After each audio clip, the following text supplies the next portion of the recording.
Ya, salam sukacita. Kita berjumpa lagi dalam New Life on Air.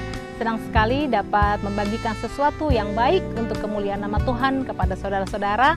Tuhan akan memberkati kita dengan pemberitaan firman pada hari ini. Oleh karenanya mari kita membuka dari kitab Mazmur pasal yang ke-121, Mazmur 121 ayat 1 dan seterusnya. Nyanyian ziarah. Aku melayangkan mataku ke gunung-gunung, dari manakah akan datang pertolonganku? Pertolonganku ialah dari Tuhan yang menjadikan langit dan bumi. Ia takkan membiarkan kakimu goyah, penjagamu tidak akan terlelap. Sesungguhnya tidak terlelap dan tidak tertidur penjaga Israel. Tuhanlah penjagamu, Tuhanlah naunganmu di sebelah tangan kananmu. Matahari tidak menyakiti engkau pada waktu siang atau bulan pada waktu malam. Tuhan akan menjaga engkau terhadap segala kecelakaan. Ia akan menjaga nyawamu. Tuhan akan menjaga keluar masukmu dari sekarang sampai selama-lamanya. Luar biasa firman Tuhan dan janji Tuhan kepada kita semua, bagi saya dan saudara. Kita lihat di ayat yang ke-8, dari ayat yang terakhir terlebih dahulu, dikatakan Tuhan akan menjaga keluar masukmu dari sekarang sampai selama-lamanya. Tuhan akan menjaga keluar masukmu. Saya setuju bahwa hidup ini, saudara-saudara, terdiri dari keluar dan masuk. Seluruh kehidupan kita sejak kita lahir di bumi sampai kita tutup usia, itu kita akan menghadapi sebuah pintu keluar dan pintu masuk dari dalam setiap periode, dalam setiap kurun waktu hidup kita. Kita keluar dari perut, dari kandungan ibu kita, lalu kita masuk pintu ke dalam dunia. Nah, saudara-saudara, pada waktu kita di dunia, kita masuk dalam masa kita sebagai bayi yang baru lahir, dan keluar dari masa itu kita masuk kepada fase di mana kita menjadi anak balita. Kita keluar dari masa bayi yang masih harus selalu digendong, lalu kita merangkak, dan akhirnya kita keluar dari baby box itu, lalu kita merangkak dan kita bisa berjalan. Lalu pada waktunya kita juga bertumbuh dan keluar dari seorang anak balita, kita masuk kepada masa kita menjadi anak-anak. Anak-anak kita lewati masanya, lalu kita keluar dari masa anak-anak, kita masuk kepada pintu sebagai anak remaja, dan seterusnya sampai kita dewasa. Kita keluar dari pintu sekolah dasar masuk ke pintu sekolah menengah pertama, dan seterusnya sampai universitas, dan kita keluar dari pintu universitas bagi mereka, lalu mereka masuk ke dalam pintu yang baru, pintu terjun ke dunia masyarakat dan dunia kerja. Orang yang berkarir pun demikian, kita masuk di dalam satu jenjang karir yang satu, lalu keluar dari situ ke jenjang karir yang berikutnya. Kita meninggalkan masa di mana kita lajang atau membujang, lalu kita masuk kepada satu pintu perkawinan, pintu pernikahan, saudara-saudara, dan seterusnya. Ada orang yang keluar masuk kota-kota, mungkin ikut perjalanan dinas dan sebagainya, dari pintu kota yang satu keluar dan masuk kepada pintu kota yang lain. Nah, saudara-saudara, memang hidup itu keluar dan masuk, dan hari ini mungkin kita sedang berada di dalam satu persimpangan. Apa yang mau disampaikan lewat Mazmur 121 ini, yaitu mengingatkan saya dan saudara, apakah yang Tuhan Yesus, apakah yang Roh Kudus, apakah yang Allah Bapa perbuat di dalam seluruh kurun waktu kehidupan kita. Kita melihat di ayat 1 dan 2, dikatakan, saudara-saudara, aku melayangkan mataku ke gunung, dari manakah akan datang pertolonganku?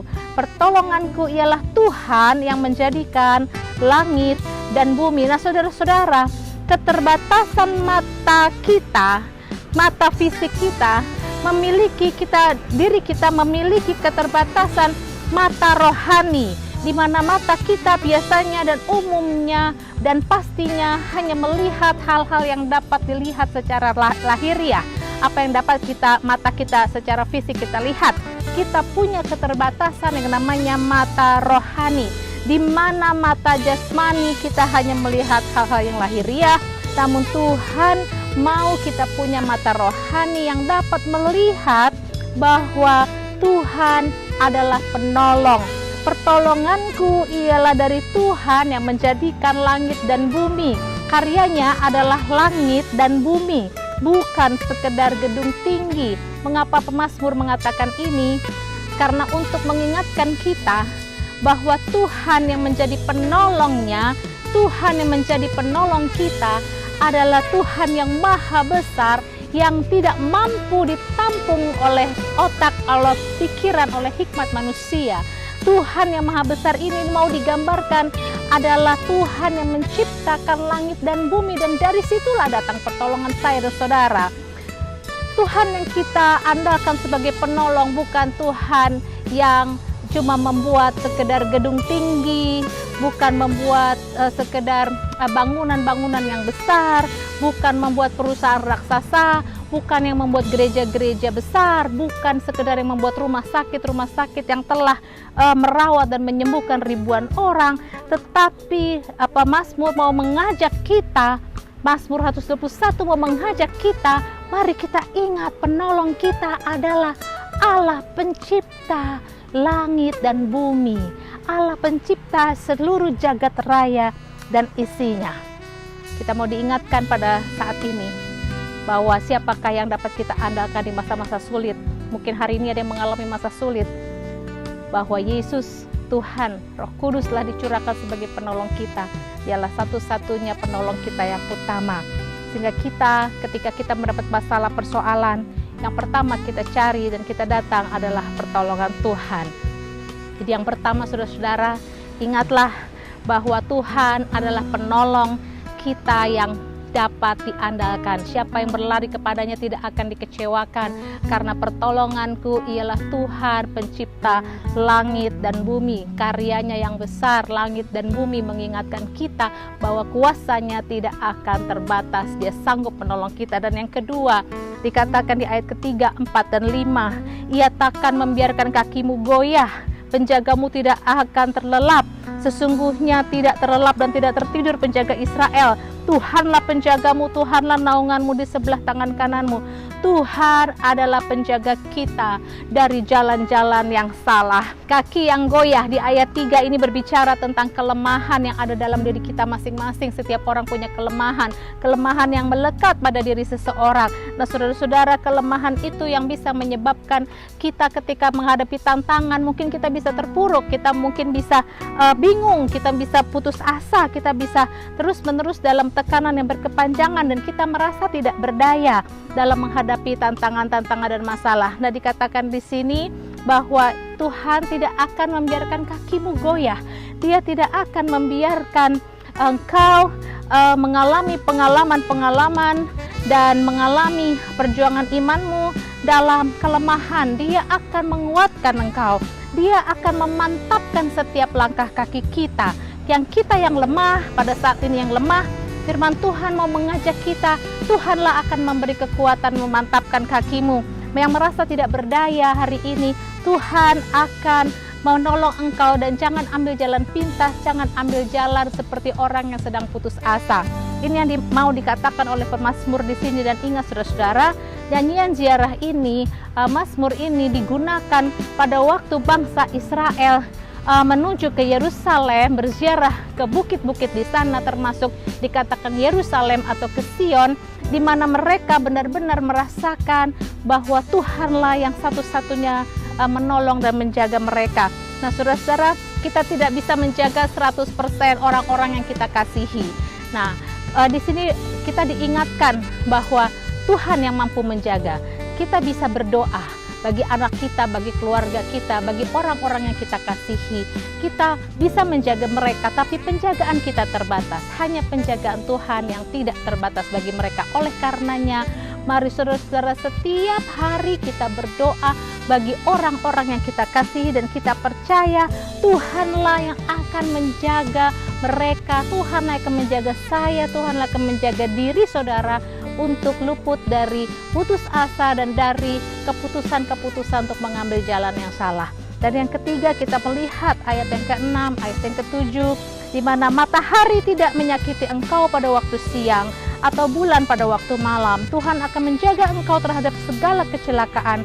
Ia akan menjaga nyawamu. Saudara-saudara, ayat ini berbicara Tuhan penjaga kita dari kejahatan dan kecelakaan.